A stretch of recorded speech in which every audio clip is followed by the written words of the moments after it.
Selamat pagi dunia penuh warna. Hari ini akan jadi istimewa. Selamat pagi wahai teman semua. Tawar yang iringi langkah kita. Sudah tak sabar segera dimulai. Siapkanlah dirimu. We're gonna have a good time. Oh so much fun. Bersama teman baru. Itu yang aku tunggu. We're gonna have a good time. Oh so much fun. Belajar hal yang baru. Tak perlu ragu-ragu. Senangnya. Mari kita semua berlomba-lomba. Belajar sambil bermain, oh asiknya. Apa yang kita kerjakan hari ini adalah bekal untuk di hari nanti. Sudah tak sabar segera dimulai. Siapkanlah dirimu. We're gonna have a good time. Oh so much fun.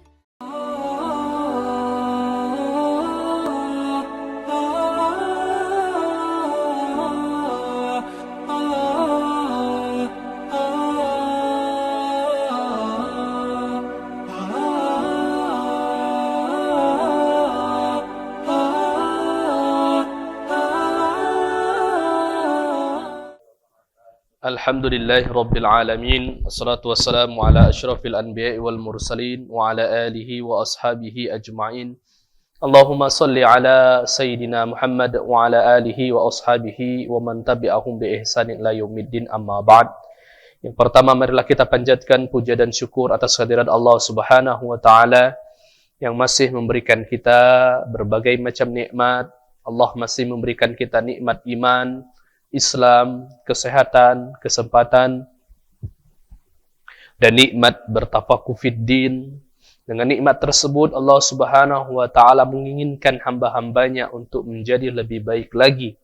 Terkhusus nikmat di dalam mempelajari ilmu agama, sebagaimana yang disabdakan oleh baginda Nabi sallallahu alaihi wasallam, "Wa may yuridillahu bihi khaira yufaqihu fiddin."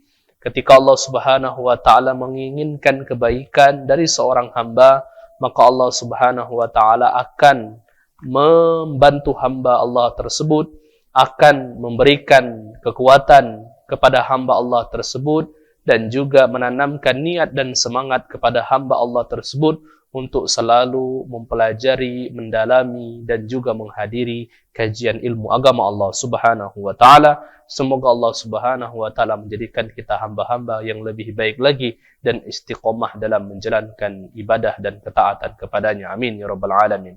Salawat dan salam selalu kita sampaikan, selalu kita haturkan kepada Rasul sallallahu alaihi wasallam, dan juga semoga sunnah-sunnah selalu kita laksanakan menjadi bukti kecintaan kita kepada baginda Nabi sallallahu alaihi wasallam, dan semoga cinta kita, salawat kita menjadi salah satu bukti ketaatan kita, menjadi salah satu bukti ketundukan kita, dan menjadi salah satu bukti bahwasanya cinta kita tersebut berhak untuk kita perlihatkan ketika Rasul sallallahu alaihi wasallam memberikan syafaat kepada kita pada hari kiamat kelak, dan semoga Allah mempertemukan kita bersama baginda di surga Firdaus. Amin ya rabbal alamin. Bapak-bapak, ibu-ibu yang dirahmati Allah Subhanahu wa taala, untuk keberkahan marilah kita buka pengajian kita pada malam hari ini dengan melafazkan lafaz al-basmalah. Bismillahirrahmanirrahim. Bapak ibu yang dirahmati oleh Allah Subhanahu wa taala, insyaallah kita akan melanjutkan pengajian kita masih di dalam pengajian fikih Bapak Ibu. Alhamdulillah, pada pertemuan sebelumnya, sebelum hari raya Idul Adha kemarin, kita sudah membahas tentang bagaimana cara mentazkiyah ataupun melakukan penyembelihan. Mungkin bapak-bapak kemarin ada yang menjadi panitia, ada yang sempat ataupun diamanahkan untuk menjadi penjagal. Maka sesuai dengan apa yang sama-sama kita pelajari kemarin, tazkiyah itu terbagi menjadi 3. Ada yang tazkiyah disebut dengan zabh, yaitu menyembelih di bagian atas dari leher hewan yang kita sembelih tersebut. Ini terkhusus untuk hewan seperti kambing ataupun sapi ataupun hewan-hewan yang lehernya tidak terlalu panjang. Namun ada yang disebut dengan an-nahar, yaitu penyembelihan dilakukan di bagian bawah khusus untuk hewan-hewan yang lehernya agak panjang seperti unta. Ada juga yang disebut dengan al-aqar, ya, yang diistilahkan dalam syariat sebagai bagaimana mentazkiyah, mensucikan hewan supaya menjadi halal, namun tidak dengan cara disembelih dikarenakan hewan tersebut mungkin liar ataupun sulit untuk dijinakkan. Nah, kemudian kita juga sudah membahas tentang pada pertemuan sebelumnya, sebelum Idul Adha, yaitu pembahasan tentang penyembelihan hewan kurban. Bagaimana hukum di dalam pelaksanaan kurban, bagaimana fadilah ataupun keutamaan dari hewan kurban tersebut, dan bagaimana membagikan serta amalan-amalan yang disunahkan di dalam pelaksanaan kurban. InsyaAllah pada pertemuan kali ini kita akan melanjutkan di antara salah satu pembahasan yang juga bagian dari penyembelihan Bapak Ibu sekalian, yang mana merupakan bagian dari sunnah Nabi SAW ataupun salah satu bentuk pensucian dari diri kita dan wabil khusus kepada seorang anak yang baru lahir atau yang kita kenal dengan istilah akikah. Bapak Ibu yang dirahmati Allah Subhanahu wa taala, pembahasan akikah ini merupakan pembahasan yang mungkin sebagian dari kita sudah banyak mengetahui fikihnya ataupun bagaimana tata caranya. Namun insya Allah pemahaman yang sudah kita pahami ataupun penjelasan dari ustadz-ustadz yang sudah diberikan ketika pengajian ataupun ketika pelaksanaan ibadah yang lainnya, insya Allah kita akan kuatkan dan insya Allah kita akan teguhkan bagaimana sesuai dengan syariat di dalam pelaksanaan ataupun penyembelihan akikah ini. Bapak Ibu yang dirahmati Allah Subhanahu wa taala, al-aqiqah fil lughah, secara bahasa akikah itu merupakan bahasa Arab. Nah, jelas Bapak Ibu ya, al-aqiqah mushtaqo min al-aqi, berasal dari kata aqa ya uku, aqi wa huwa qata, yang bermakna memutuskan, memotong.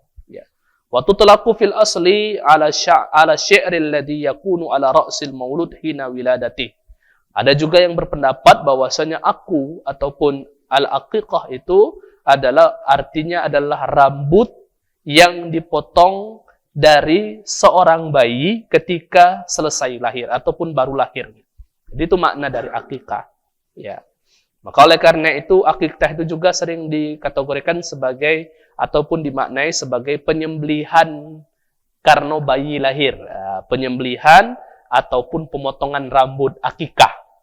Nah, istilah dalam bahasa Indonesia itu sering diistilahkan lain. Ada yang kita sering mengistilahkan dengan istilah marhaban. Nah, aslinya marhaban itu adalah akikah. Cuman Bapak Ibu, karena ada sebagian masyarakat kita mengumandangkan Barzanji. Barzanji itu adalah salah satu syair yang di dalamnya menceritakan tentang kelahiran Nabi Shallallahu Alaihi Wasallam yang sering dikumandangkan, ya, kelahiran Nabi tersebut kemudian dikumandangkan ketika ada seorang bayi lahir, kemudian di akhir kalimatnya itu ada kalimat marhaban, selamat datang. Maka istilahnya marhaban. Tapi di dalam proses pelaksanaan, itu adalah pelaksanaan sunnah yang disebut dengan akikah. Jadi Bapak Ibu, penamaan itu hanyalah sebatas hal-hal yang memperkenalkan kepada kita tentang pelaksanaan ibadah. Namun pada hakikatnya yang disunahkan adalah akikah, yaitu memotong rambut bayi ataupun menyembelih seorang hewan, seekor hewan. Sebagaimana yang disyariatkan, makna dari akikah ma yuzbah lil maulud, apa-apa yang disembelih dari hewan bagi seorang anak indah halqi sya'ri, ketika rambutnya itu dipotong. Jadi Bapak Ibu, pelaksanaan akikah itu satu paket. Ya, ketika kita pengen melaksanakan akikah, maka ada sunnah-sunnah yang insya Allah nanti akan kita tambahkan di dalam pembahasan akikah. Jadi akikah itu bukan cuma menyembelih hewan B ataupun menyembelih kambing B, tetapi ada runtutan sunnah-sunnah sepaket di dalam pelaksanaan akikah. Yaitu diantaranya adalah pemotongan rambut bayi tadi. Wa sumiyat hazihi dzabihah bihadzal ism. Kemudian yustahabu tasmiyatal aqiqah nasika ataupun zabihah, atau nama lainnya yang disunnahkan yaitu nusuk, nasika atau zabihah atau sembelihan. Hal tersebut sesuai dengan hadis yang diriwayatkan oleh Abu Daud, annahu su'ila Rasul sallallahu alaihi wasallam, suatu ketika Rasul ditanya tentang akikah, faqala la yuhibbullah al-uquq. Istilah akikah itu aslinya tidak terlalu disenangi, ya, kalimat tersebut. Akan tetapi di sini maksudnya adalah dimakruhkan.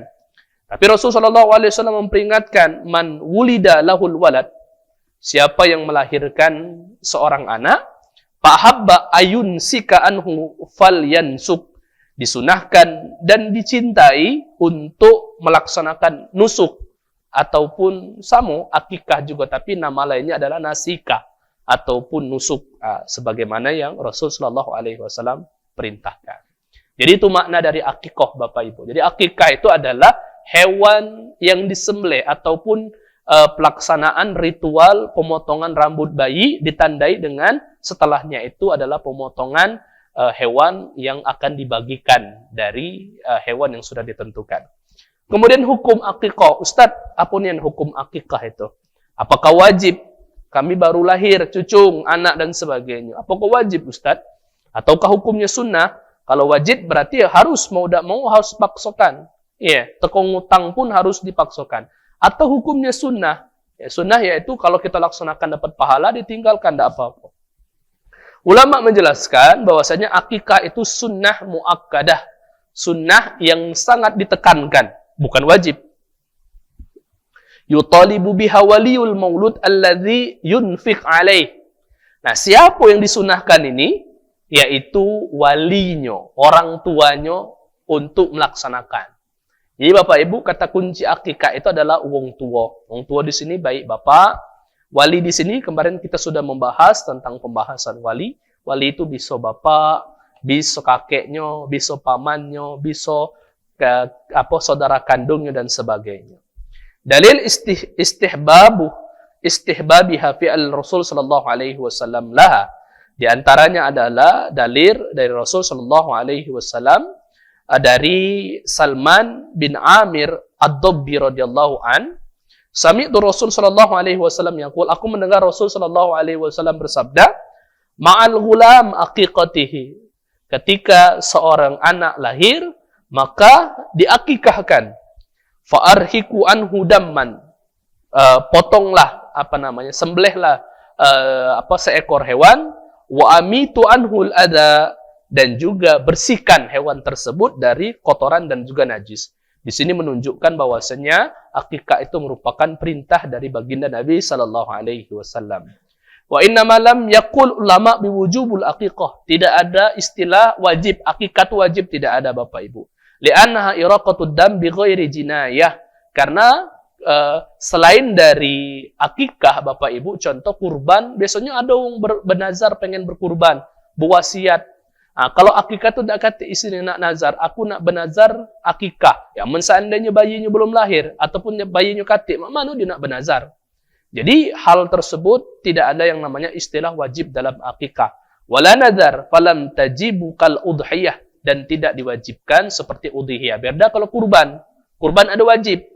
Kita lah berniat menjadi wajib. Kita bernazar menjadi wajib. Kita berwasiat menjadi wajib. Ya. Wa dalla ala adami wujubiha aidan hadis Abi Daud sabiq, dan juga hadis yang menguatkan bahwasanya tidak ada istilahnya wajib di dalam akikah itu sebagaimana yang diriwayatkan oleh Abi Daud, man wulida lahu maulud fa ahabba, barang siapa yang dia orang tuanya melahirkan seorang anak maka dianjurkan dan dicintai. Nah, di sini menunjukkan arti ahabba yuhibbu itu artinya disunahkan. Ayun sika anhu falyansuk, maka hendaklah dia berakikah. Nah, sekarang selanjutnya waktu akikah. Ustaz, umur kami inilah sudah 50 tahun, dulu udah akikah. Boleh tak kami akikah? Jadi akikah ini ada waktunya Bapak Ibu ya. Ustadz, anak kami inilah 3 bulan, boleh tak diakikah? Ada pelaksanaan akikah itu sesuai dengan waktu yang sudah ditentukan. Yadkhulul waktu wujud jawaz zabhal aqiqah bin fisali jami'il maulud min batni ummi. Aslinya Bapak Ibu, waktu akikah itu adalah ketika seorang bayi sudah terlepas ataupun sudah keluar dari kandungan ibunya. Itu yang paling penting untuk dipahami. Jadi ada Bapak Ibu pernah berakikah, anaknya belum lahir, dialah akikah duluan, sembelih kambing. Maka tidak dinamakan akikah di sana. Ya. Falau zabahat qabla tamami khuruji la tuhsab aqiqah. Kalau seandainya dia bentuknya disembelih sebelum keluar dari perut ibunya, maka dia tidak dinamakan aqiqah, tetapi lahman, cuma daging yang dibagikan. Ustadz, bedanya apa? Beda. Kalau daging dibagikan itu seperti sedekah biasa. Tetapi kalau akikah, lagi ada bahas Bapak Ibu, fadilah, keutamaan. Akikah itu adalah memberikan penjagaan kepada bayi ataupun menghilangkan irtihan ataupun rohan. Jadi bayi itu di dalam istilahnya tuh murtahin bi aqiqatihi, tergadaikan. Maksud tergadaikan di sini bayi itu Bapak Ibu pada hakikatnya. Jadi kita masuk Bapak Ibu pembahasan tentang yang ulama menjelaskan, mungkin sebagian daerah kita ini sering terjadi anak budak bayi kemudian dikasih nama, sering nangis. Kemudian ketika dia sering nangis, tiba-tiba diganti namanya, dia tidak lagi nangis lagi. Nah, Bapak Ibu sering ya. Nah, hal tersebut kata ulama masuk dalam kategori mungkin anak tersebut sebelumnya tidak diakikah. Karena makna dari akikah itu adalah selain dari pelaksanaan penyembelihan, pembelian nama, dan juga pemotongan rambut, itu bayi masih di dalam masa tanggungan ataupun di dalam masa yang disebut dengan jaminan kesehatan, jaminan keamanan, jaminan keselamatan. Anak tersebut soleh ataupun tidak soleh, itu juga bisa dipengaruhi dari akikah yang dilaksanakan. Jadi di sini kalau seandainya sebelum lahir anak tersebut, maka tidak dinamakan akikah, tetapi hanya daging biasa. Seperti kemarin Bapak Ibu, kurban, kalau ada yang sebelum sholat Id, dia sudah melaksanakan kurban, maka tidak dinamakan kurban, cuma daging biasa. Walaysa lahu hukmus sunnah al-aqiqah. Wa yastamiru waqtu istihba, wa yastamiru waqta istihbabiha ilal bulugh. Dan aslinya Bapak Ibu, akikah itu masih bisa dilaksanakan sampai anak baligh. Oh, jadi Ustadz, aku nih aman waktu-waktu dekat ini ndak kati duit lahiran bela mahal, duitnya habis galau untuk lahiran ini. Maka mungkin dah baca, mungkin tiba-tiba anaknya sudah besar, lah balik, sebelum balik umur 1 tahun, umur 2 tahun baru akikah. Boleh tak? Boleh. Silakan Bapak Ibu, karena pada hakikatnya akikah itu masih bisa dilaksanakan selama anak tersebut belum balik. Summa ba'dal bulugh yasqutu talab an nahwil ab. Ketika dia sudah balik, maka sudah gugurlah permintaan akikah harus dilaksanakan ataupun dianjurkan bagi seorang orang tua ataupun bapak dari anak tersebut. Jadi kalau anak sudah balik, tidak usah lagi diakikah. Oh, anak aku itu nak sedekah, ngundang. Ngundang apa ibu? Ngundang ini akikah. Oh iya, anak kamu yang mana? Ada melahirkan baru? Ida, anak aku yang tua itu, yang kuliah itu. Maka tidak ada lagi akikah di dalamnya. Ya, karena pada hakikatnya akikah itu adalah paling maksimal itu ketika dia balik. Wa ahsan inda idzin ayyu iqqa an nafsihi tudarikan lamma fat.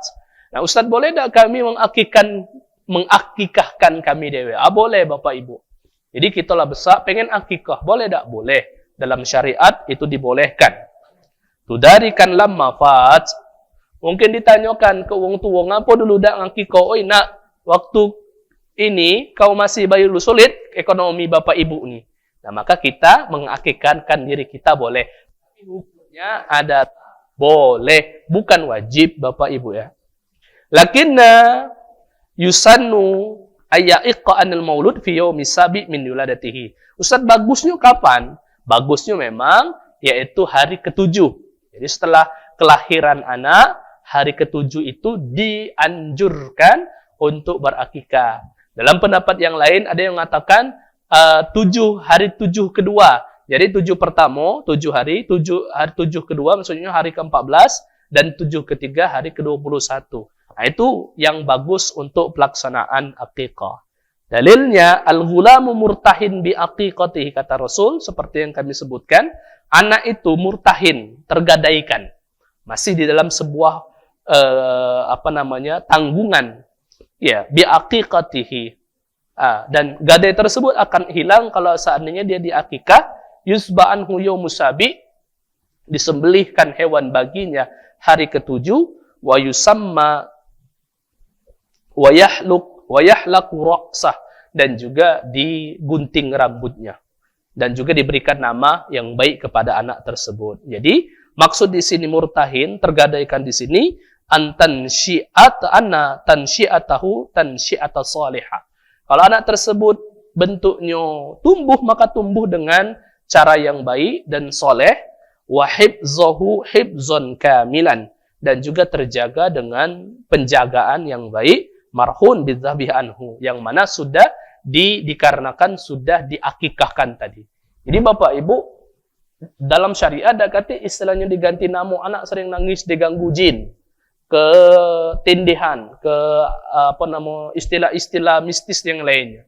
Maka dalam syariat mungkin Bapak Ibu anak kecil itu kan tidak pacak. Cak kita ketika sakit hanya nangis. Ketika ada ketidaknyamanan nangis, ya. Maka oleh karena itu Bapak Ibu butuh penjagaan khusus. Yang otomatis penjagaan tersebut selain daripada doa-doa, perlindungan dari hal-hal yang mengarah kepada kesyirikan. Jangan ada sampai Bapak Ibu budak kecil itu bentuknya dijago dengan hal-hal yang mengarah kepada kesyirikan. Ya, bahkan Bapak Ibu sering kita dengar, anak itu agak diganggu oleh jin, diganggu oleh kuntilanak lah. Taruhkan gunting di bawah bantalnya. Bapak Ibu gunting di bawah bantal mudarat, tidak ketahuan Bapak Ibu, kena Bapak Ibu sekalian, kena bayinya pula. Maka hal tersebut merupakan bagian yang tidak diajarkan syariat. Syariat mengajarkan apa? Diakikahkan anak tersebut. Supaya Allah Subhanahu wa Ta'ala jaga biwasilati, dengan wasilah akikah tersebut. Hikmahnya, ini masuk dalam fadilah ataupun hikmah. Istibsyaru binikmatillahi azza wa jal haisu yassarul wad' wa rizqul walidainil walad. Bapak Ibu, akikah itu diantara bentuk dari syukur kita Bapak Ibu.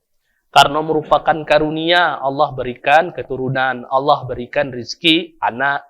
Ya, maka oleh karena itu bentuk dari syukur tersebut, maka kita diperintahkan untuk akikah, nyembelih hewan, dibagikan, bentuk dari syukur kepada Allah Subhanahu wa Ta'ala. Kemudian talattufu bi sya'ati nasabul walad wa nashrihi. Bapak Ibu, ketika kita berakikah kan hewan yang kita sembelih itu kita bagi. Maka orang akan kenal bahwasanya ini anak si anu. Akan ada doa-doa yang keluar dari lisan-lisan keluarga, lisan tetangga, teman kita yang kita bagikan hewan akikah tersebut. Tatibul qulubul ahlul aqarib asdiqaul fuqara, dan juga menyambung silaturahim dan melembutkan hati tetangga, keluarga, fakir miskin yang kita berikan daging dari akikah tersebut juga. Wa in ma'i mulqatal sakha'u wal qaram indal insan wa isyanu da'iyah asyuhul ladhi. Bapak Ibu, anak tersebut insyaallah akan terlindungi, dan juga anak yang diakikahkan tersebut akan menjadi anak-anak yang insyaallah akan terberkahi dari akikah tersebut. Orang tuanya sudah mengajarkan mulai dari lahir, sudah mengajarkan kepada anaknya, walaupun anaknya tidak tahu, dengan cara berbagi, bersedekah, maka insya Allah hikmah di sana akan menjadi anak yang juga pada masa akan datang mengikuti langkah kebaikan yang dilakukan oleh orang tuanya tersebut. Selanjutnya, ma yuzbah anil ghulam wal jariyah. Ustadz, kami pernah dengar bahwasanya kalau seandainya laki-laki sikok kambing, kalau perempuan duo, ataupun sebaliknya. Yang mana yang benar Ustadz di dalam pelaksanaan? Ada yang mengatakan kambing lanang, kambing betino. Ada yang mengatakan akikah boleh dengan sapi. Nah, maka insyaAllah akan kita sama-sama bahas. Tahaqqaqa sunnatun fil aqiqah bi ayyuzbahal wali syah minal ghulam wa syah al-jariyah. Syah anil ghulam wa syah anil jariyah. Jadi Bapak Ibu, akikah itu aslinya samo galo. Nak dia anak lanang, nak anak betino, sikok kambing. Ya, Bapak Ibu. Ustaz, berarti kalau kami bentuknya lahir anak lanang, sikok kambing jadilah. Ada apa kata ulama? Wa dalilu zalika ma rawahu Tirmizi, diriwayatkan dari Tirmizi bahwasanya an Ali radhiyallahu anhu qol aqar Rasul sallallahu alaihi wasallam an Hasan bisyah. Bahwasanya Rasul mengakikahkan ya cucunya yaitu Hasan bisyatin dengan 1 ekor kambing. Di sini menunjukkan bahwasanya 1 itu sudah cukup. Akan tetapi Bapak Ibu, kalau dimurahkan rizki ataupun dicukupkan harta, jangan tak jadi akikah tu sikok tak apa-apa. Tapi kalau lebih rizkinya, ayyuzbahal wali anisobi, kalau seandainya anak lanang, syataini 2 kambing, wa anil bint syah, kalau seandainya anak betino, cukup 1 ekor kambing baik. Nah, jadi kalau ada, karena banyak Bapak Ibu, aku tak sanggup Ustaz untuk akikah anak pun lanang, jadi nak 2 nian. Jadi tak jadi akikah. Tak usah. Akikahkan sikok Bapak Ibu 1 ekor kambing. Kalaupun memang tak pacak membeli kambing, memang dalam dalilnya tak katik Bapak Ibu akikah menggunakan bebek atau ayam kampung. Tapi tak apa-apa sembelihkan, bentuk dari syukur, bagikan. Pahalanya dapat, namun tidak seperti sebesar pahala akikah. Dalilnya apa? Bahwasanya diriwayatkan dari Tirmizi wa ghairihi dari Aisyah radhiyallahu anha, anna Rasul sallallahu alaihi wasallam amarahum anil ghulami syatani mutakafiatani. Rasul memerintahkan ketika ada lahir seorang anak laki-laki, maka diakikahkan 2 kambing yang sama. Jadi kalau seandainya 1 anak laki-laki lahir, maka carikan kambing yang sama, ya, mutakafian wa an jariyah syah. Kalau seandainya anak perempuan, sikok, itu diriwayatkan. Ustaz, mak manu kami ini lahir anaknya kembar, Ustaz, 2 ekor. Ya. Atau anaknya 3 ekor. Apakah akikah tersebut sikok, ataukah sesuai dengan kembar? Kami kembar 3 anak kami. Berarti 3 ekor kambing. Bapak Ibu yang dirahmati Allah Subhanahu wa taala, sesuai kemampuan kita, Bapak Ibu. Namun kalau nak meloi syariat, wa la yakfi fi tahsili sunnah aqiqah ayuzbah syah wahidah an aksar an maulud wahid, bal sunnah tu'tidadu bi ta'addudil aulad. Tapi disunahkan untuk sesuai dengan jumlah anak yang lahir. Kalau dia kembar 2, maka 2 kambing yang diakikahkan. Kalau anaknya kembar lanang tino, berarti 3 ekor kambing. Itu sesuai kemampuan. Kalau seandainya kembar 2, cuman sikok akikah kambing, tidak apa-apa Bapak Ibu, karena bagian dari sunnah yang dibolehkan. Kemudian syarat akikah, Ustadz, bagaimana supaya akikah kami ini bukan cuma daging biasa, akan tetapi sebagai bentuk dari ibadah yang mendapatkan fadilah, terutama menjaga anak kami ini. Jelas Bapak Ibu, kalau berbicara tentang syarat akikah itu seperti syarat kurban. Ya, seperti jenis hewannya itu harus hewan yang sudah ditentukan. Ya. Kalau kurban kemarin 3 jenis beserta turunannya, onta, sapi, kerbau, kemudian kambing beserta jenis-jenisnya. Kemudian tahunnya, juga umurnya Bapak Ibu. Jangan akikah yang kambing yang bentuknya belum ada gigi, ya, baru gigi sikok. Jangan. Wasalamatu minal uyub allati tusabbibu naqsan minal laham. Jangan juga sampai kurus hewannya ataupun ada penyakit ataupun ada kecacatan seperti ketika kita bahas dalam udhiyah kemarin. Kambingnya beberapa Ustaz umurnya. Kalau dia bentuknya hewannya adalah kambing, maka umurnya itu sekitar 3 tahunan, 2 tahunan sampai 3 tahunan. Kalau dia bentuknya domba, maka 1 tahunan ke pucuk. Ya. Jangan kurang dari itu, sesuai dengan syarat ketika pelaksanaan kurban kemarin. Ya. Wa yuqasu ala hazal uyub arba'a kama ma yushabbibuha fi tasabbub fi al-hizal wal inqasul laham. Kurus banyak cacat ataupun hal-hal yang buruk, itu juga berpengaruh terhadap diterimanya akikah atau tidak. Ustadz, apakah hukum akikah itu sama dengan hukum kurban? Hampir sama, tetapi ada pembahasan yang mungkin agak berbeda sedikit Bapak Ibu di dalam akikah. Yang pertama disunahkan antut bakhul akikah. Jadi akikah itu disunahkan dimasak Bapak Ibu ketika dibagikan. Jadi kalau seandainya kita hewan kurban, bagusnya dibagikan itu dalam bentuk yang belum dimasak ataupun mentah. Kalau akikah bagusnya dibagikan ketika sudah dimasak. Kasairil walaim wa yatasaddaqu biha matbuha, disedekahkan dalam keadaan sudah dimasak. Wa la yatasaddaqu bilahmiha nai'an, jangan dibagikan ketika masih mentah. Wa hadza khilaful udhiyah, dan ini berbeda dengan kurban. Sunnah yang selanjutnya, yastahibu an tadbahul aqiqah bil halwa tafaulan bi hilawati akhlaqil maulud. Kalau pacak Bapak Ibu, masaknya tuh yang spesial, masaknya tuh juga yang lezat, masaknya tuh juga agak manis dikit. Nah, mungkin malbi itu kan agak manis Bapak Ibu. Itu disunahkan karena ngapa? Segala apa yang kita berikan itu menggambarkan kebaikan yang diharapkan. Masakannya lemak, terbaik, kita mengharapkan terbaik juga untuk anak kita yang kita akikahkan tersebut. Kita masak yang manis supaya anak kita jadi manis akhlaknya, kemudian belaga ininya. Ya, itu kesunahan. Bapak Ustadz, kami nak masak kari. Tidak apa-apa Bapak Ibu. Ya. Hal tersebut bagian dari abdol, kebaikannya. Wal abdol ay tasaddaqu bilahmiha alal masakin. Jangan lupa Bapak Ibu, jangan cuman keluarga tetangga be diajak, tetapi fakir miskin juga dikasih makan.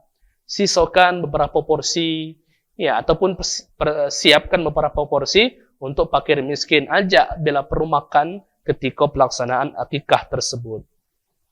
Kemudian, ya, disunahkan Allah yukassir minha idhaman. Bapak Ibu menpacak, minimum pacak seminimal mungkin, kata ulama, jangan terlalu kecil motong daging sehingga banyak tulang yang terpotong. Ya. Wa amkana zalika bal yaqta' kulla idham min munfasali min mufassilihi tafaulan bi salamati a'dha'il maulud. Karena Bapak Ibu, itu kan kita ibaratkan sebagai bentuk dari kebaikan yang digambarkan kepada anak kita. Semakin bentuknya banyak tulang yang dipotong, mungkin semakin ada tulang-tulang yang anggota tubuh yang terpotong juga. Ya, itu sebagai analogi Bapak Ibu. Tapi itu bagian dari sunnah. Jadi mana Ustaz bagusnya kalaupun nak potong yang ataupun dipisahkan di bagian-bagian seperti sendi-sendinya, ambil dari bagian sendi. Jadi jangan banyak yang dipotong sampai dicincang nian tulang-tulang dan sebagainya. Itu sunnah. Wa yustahabbu ayyahdiyal qabila rijal al-aqiqah ni'atan ghairu matbuha. Kalau ada pemimpin kabilah ataupun kelompok tertentu ataupun pemimpin, maka berikanlah bagian khusus seperti bagian kakinya dikasihkan ke pemimpin ataupun kepada kelompok-kelompok yang di dalamnya sebagai bentuk dari menyambungkan silaturahim Bapak Ibu. Jadi itu bagian dari kesunahan ketika ketika akikah, berbeda dengan kurban. Kalau kurban kan Bapak Ibu makin banyak dipotong, makin banyak dibagikan, makin bagus dan makin berkah ketika hewan tersebut dibagikan secara menyeluruh, apalagi jangan dimasak ya kurban tersebut. Dan makanya kemarin tuh termasuk hal-hal yang permasalahan daging kurban itu, ada yang mengatakan ya kalau pacak janganlah dimasak langsung dikasihkan dalam bentuk pindang. Ya kalau pacak biarlah masak deh masing-masing di rumah. Kemudian hal-hal yang berhubungan dengan akikah itu sepaket yang kami sebutkan tadi Bapak Ibu. Kalau pacak tasmiyah, pemberian nama di hari ke-7. Kemudian rambutnya dipotong, ya dicukur dan disedekahkan biwaznihi zahaban au fiddah, dengan seberat timbangan emas ataupun timbangan perak. Jadi Bapak Ibu kami galak heran, sesuai dengan syariat kita dak katik, dak tahu ceritanya mak mano ketika marhaban akikah keluarga motong rambutnya masukkan ke dalam kelapo. Mana nak nimbangnya Bapak Ibu? Ya, kan sering. Akikah, marhaban, masukkan di kelapu. Ya, tujuan dipotong rambut tuh dikumpulkan, kemudian ditimbang, disedekahkan. Baik, misalnya ditimbang berapa lah dipotong rambutnya tersebut. Ketika dipotong, Bapak Ibu, berapa misalnya? 0,5 gram misalnya rambutnya. Maka diwaznukan ataupun disetarakan dengan setengah gram emas. Ataupun 0,5 gram perak. Boleh, silakan. Dan hasilnya itu disedekahkan untuk bayi.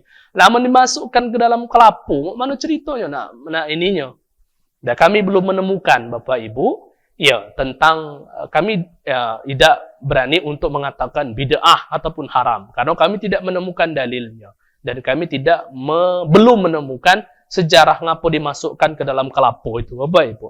Tapi disunahkan ketika kita pelaksanaan akikah, prosesnya itu satu paket pemberian namanya. Lah baguslah, sering kan Bapak Ibu kita marhaba dinamakan.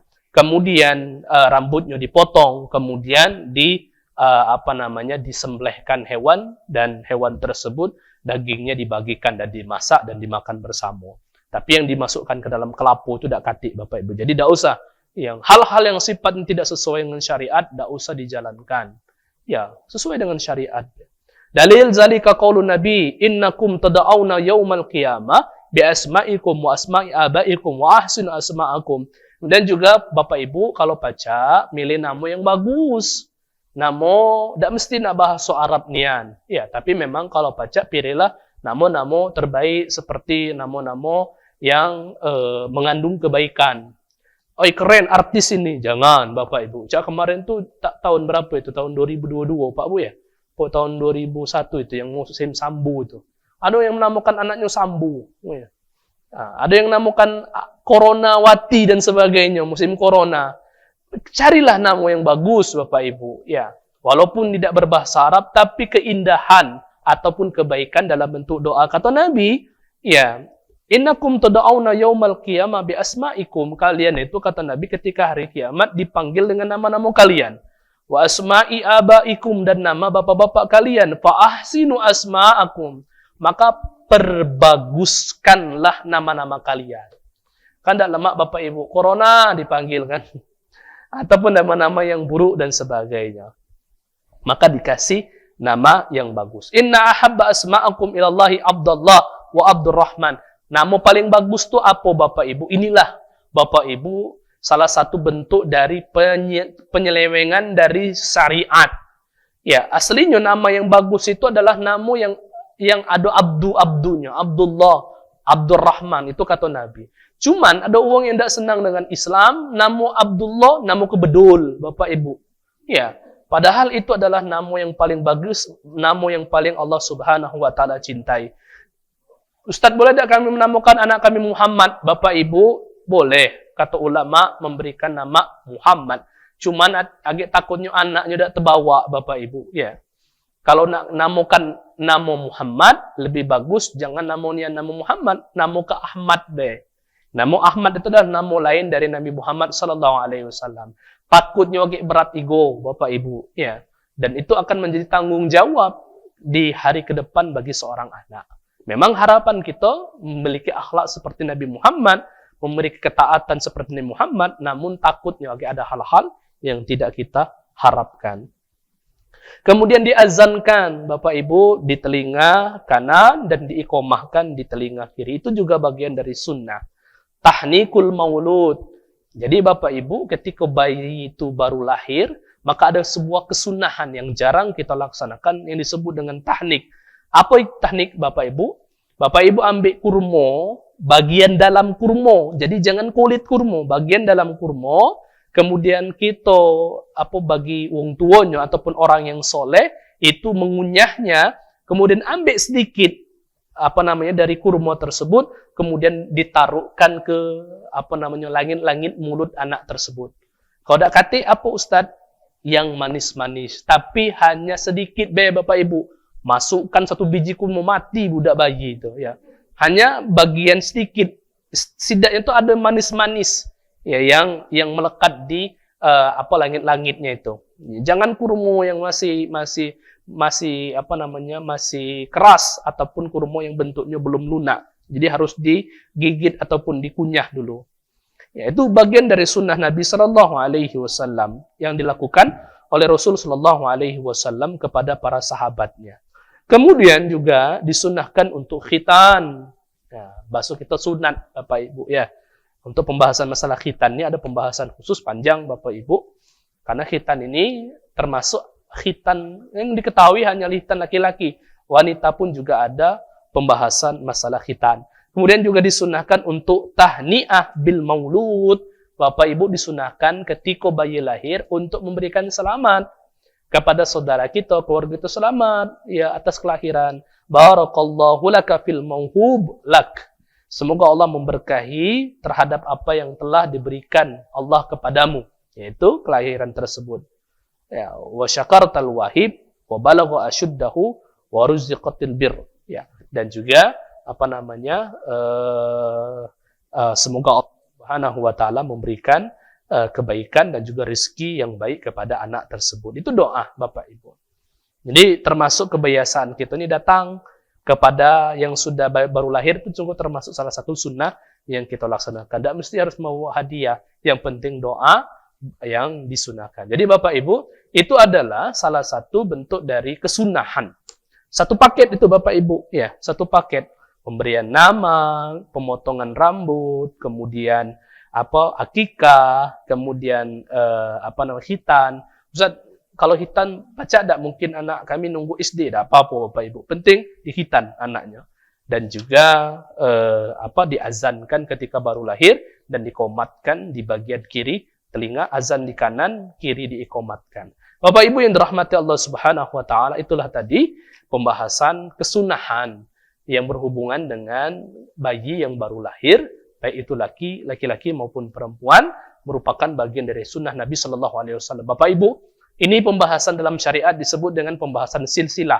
Bapak Ibu, ketika Bapak Ibu berdoa, ya Allah jadikanlah aku anak yang soleh.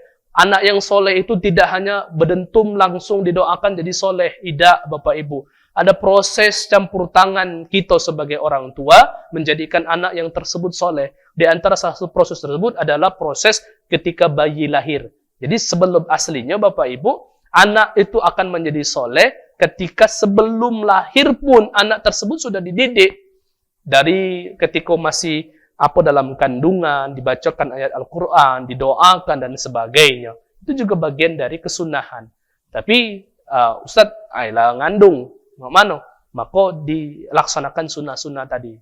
Termasuk juga Bapak Ibu ajarkan kepada hal-hal yang berupa kebaikan-kebaikan dan sunnah-sunnah Nabi. Ajarkan sholat, ajarkan ngaji. Sehingga harapan kita menjadi anak yang soleh itu tercapai. Bukan cuma doa dan harapan, tetapi usaha yang kita sudah laksanakan sesuai dengan yang disunahkan Nabi, dengan doa yang kita kuatkan, maka insya Allah akan Allah jadikan anak-anak kita anak yang soleh dan juga soleha. Bapak Ibu yang dirahmati Allah Subhanahu wa taala, ada yang pengen ditanyakan Bapak Ibu, ataupun ada yang kurang jelas dari apa yang kami jelaskan tadi, silakan. Baik pembahasan akikah ini ataupun di luar dari tema yang sudah kita bahas, ahlan. Kalau ada yang pengen ditanyakan, silakan Bapak Ibu.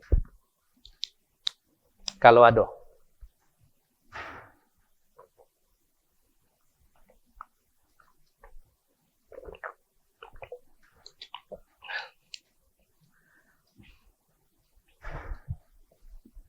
Ada Ibu? Silakan Ibu. Waalaikumsalam warahmatullahi wabarakatuh.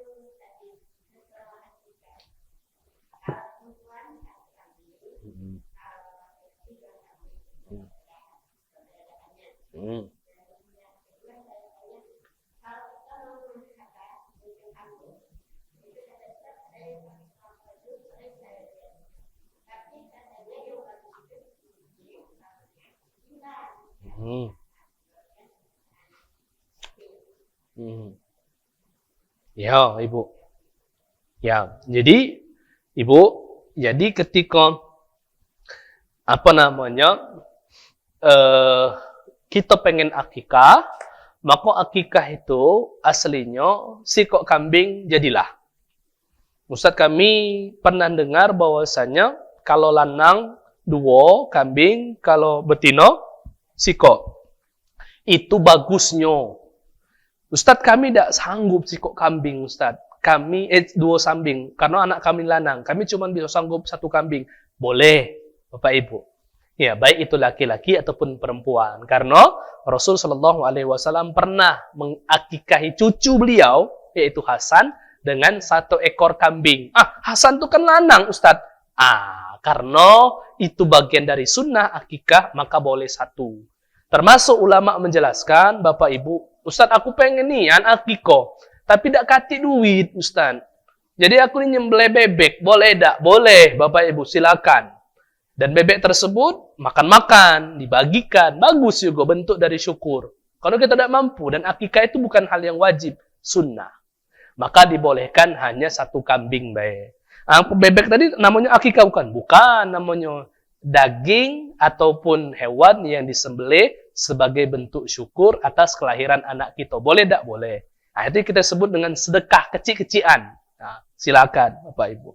Kemudian Ustadz, apakah benar bahwasanya ketika rambut bayi itu harus ditimbang, kemudian berapa beratnya dikonversikan ataupun beratkannya itu diganti dengan emas ataupun perak? Benar Bapak Ibu. Hal tersebut sesuai dari perintah Nabi Shallallahu Alaihi Wasallam, bahwasanya suatu ketika dari Ali radhiyallahu an, dari Ali menantu Nabi Shallallahu Alaihi Wasallam, qala Rasul Shallallahu Alaihi Wasallam anil Hasan bisyah. Suatu ketika Rasul mengakikahkan Hasan dengan 1 kambing. Waqala, kemudian beliau bersabda, ya Fatimah, wahai Fatimah, anak beliau, putri beliau, yaitu istri dari Ali radhiyallahu an, ilhaqi ra'sahu, cukur rambut Hasan tersebut, wa tasaddaqi bizinatin sya'rihi fiddah, dan timbanglah hasil cukuran tersebut. Kemudian berapa? Kalau kita dulu Bapak Ibu ada dacing ya. Jadi ditimbang ini rambutnya, kemudian ditimbang dengan berapa berat emasnya ataupun peraknya tersebut. Kemudian perak tersebut disedekahkan. Dan itu ada kebaikan di sana, Bapak Ibu. Nah, jadi itu tadi maksud kami itu. Kalaupun pengen melaksanakan, itu sunnah Bapak Ibu. Ustadz, memang bentuknya harus disedekahkan. Kalau wado Bapak Ibu. Kalau tidak apa-apa. Cukup berakikah tadi itu. Kalau ada rezeki Allah Subhanahu wa taala luaskan, dan bisa, kalau perak mungkin lebih murah. Mungkin ketika dicukur rambutnya 1 gram, 2 gram. Kalau emas mungkin mahal Bapak Ibu. Emas sekarang tuh segram berapa Bu? Kalau 2 juta Bu ya? Ibu ini tahu harga emas segram. Ya. Kalau perak mungkin agak murah. Segram itu sekitar 50-60 ribu. Sedekahkan semampu kita Bapak Ibu. Dengan berat dari rambut tadi itu. Kalau ada. Jadi kalau dimasukkan ke banyu kelapa tadi, mana ceritanya nak ditimbang Bapak Ibu. Ya, teko berat. Tapi tidak apa-apa, masukkan banyu kelapa, rambut yang basah tadi timbang, lebih berat lagi itu, lebih bagus lagi. Tapi untuk dimasukkan banyu kelapa itu tidak kati Bapak Ibu syariatnya. Karena zaman Nabi tidak kati kelapa, belum ada kelapa. Bukan belum ada kelapa, daerahnya memang bukan daerah yang tumbuh kelapa. Maka oleh karena itu bukan bagian dari syariat. Mungkin kebudayaan kita. Tapi alangkah lebih baiknya kebudayaan tersebut diganti dengan sunnah. Motongnya sudah benar, cuman rambutnya dimasukkan ke mangkok supaya agak ditimbang dan juga disedekahkan. Jadi itu sunnah yang Rasul alaihi salatu wassalam ajarkan. Ada lagi Bapak Ibu? Ya, kalau ada cucung Bapak Ibu, persiapkan ya. Anaknya sering nangis dan sebagainya, mungkin itu adalah gangguan. Bukan sebuah hal yang mustahil, Bapak Ibu. Kita yang sudah dewasa ini, sering diganggu. Apalagi bayi kecil yang bentuknya tidak pacak ngapa-ngapa kecuali nangis. Ya mungkin memang anak itu sering nangis, Ustadz. Mungkin diganggu jin. Ataupun mungkin ada hal-hal yang membuat dia tidak nyaman. Maka memang syariat Islam mensyariatkan supaya diakikahkan, diberi nama, dipotong rambutnya, dicukur rambutnya, dan juga dikhitan serta amalan-amalan sunnah yang sudah sama-sama kita pelajari tadi. Nah. Ada lagi Bapak Ibu? Kalau tidak kati, nak kami tutup. Ada Pak. Silakan. Ada cucung Pak. Ya. Ya. Ibu ada lagi? Dah katik? Oh, dah katik. Kami tutup. Ibu-ibu yang dirahmati dan juga bapak-bapak yang dirahmati Allah Subhanahu wa taala, itulah tadi kesunahan yang masih berhubungan dengan penyembelihan, pembahasan masalah akikah, ya, pembahasan sebenarnya kami pengen bahas masalah-masalah tambahan tadi seperti khitan. Bapak Ibu, ada pembahasan yang mungkin sebagian dari kita yang tidak terlalu memperhatikan. Khitan itu juga berlaku kepada laki-laki, anak laki-laki dan juga anak perempuan. Ya, kalau kita ketahui selama ini banyak khitan itu anak laki-laki, tapi perempuan pun juga bagian dari disyariatkan. Azan, iqamah, dan juga hal-hal yang berhubungan dengan kesunahan-kesunahan yang lainnya yang sudah Rasul Shallallahu Alaihi Wasallam ajarkan kepada umatnya. Bapak Ibu yang dirahmati Allah Subhanahu Wa Taala, sebelum kita tutup, kita berdoa semoga Allah Subhanahu Wa Taala memberikan manfaat dari ilmu yang kita pelajari pada hari ini. Bapak Ibu, semangat Bapak Ibu ya dalam menuntut ilmu. Pegang sunnah Nabi Shallallahu Alaihi Wasallam supaya Bapak Ibu semangat.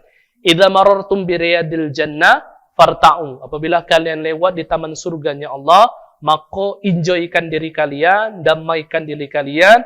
Bahkan Bapak Ibu, maksudnya Bapak Ibu lagi masak, ibu-ibu mungkin lagi masak, dengarkan ada ceramah, Bapak Ibu masaklah sebentar, walaupun hanya cuma 5 menit hadir, itu merupakan bagian dari kemuliaan dan keutamaan. Ngapa kata Nabi? Karena duduknya kita di taman ilmu ini, majelis ilmu ini adalah duduknya kita di taman surganya Allah, kata Rasul. Jadi Bapak Ibu, mungkin dikarenakan kita sering duduk di taman surganya Allah, duduknya kita untuk mempelajari ilmu, walaupun paham tak paham Bapak Ibu, ya, hadir itu menjadikan salah satu sebab kita Allah memang jadikan kita hamba-hamba yang nanti di hari kiamat, nanti di akhirat benar-benar mendapatkan taman surganya Allah Subhanahu wa taala. Bapak Ibu, sebelum kita tutup kita berdoa, semoga Allah berikan manfaat, Allah berikan kekuatan, Allah berikan semangat dan Allah berikan kebaikan bagi kita di dunia maupun di akhirat kelak. Amin ya rabbal alamin. Na'udzubillahi minasyaitonir rajim. Bismillahirrahmanirrahim. Alhamdulillahirabbil alamin. Wassalatu wassalamu ala asyrafil anbiya'i wal mursalin wa ala alihi wa ashabihi ajma'in. Allahumma anfa'na bima 'allamtana wa 'allimna ma yanfa'una warzuqna uluman tanfa'una birahmatika ya arhamar rahimin. Allahumma inna nastaudi'uka ma qara'na wa ma hafidna wa ma ta'allamna warudduhu ilaina inda hajatina ilaihi innaka ala kulli syai'in qadir. Wa sallallahu ala sayyidina Muhammad wa ala alihi wa sahbihi wa sallam. Walhamdulillahi rabbil alamin.